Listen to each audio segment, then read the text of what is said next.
দিদি তুমি যাচ্ছ? হ্যাঁ রে, ছুটি শেষ, সামনে নির্বাচনের ডিউটি, ব্যস্ত হয়ে যাব আবার। পিসিকে বলিস।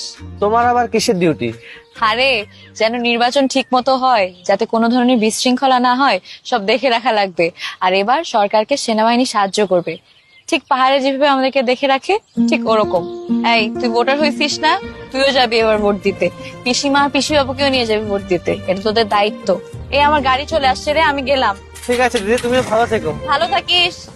আপনার দেশ আপনার অপেক্ষায়, আস্থা ও বিশ্বাসে বাংলাদেশ সেনাবাহিনী।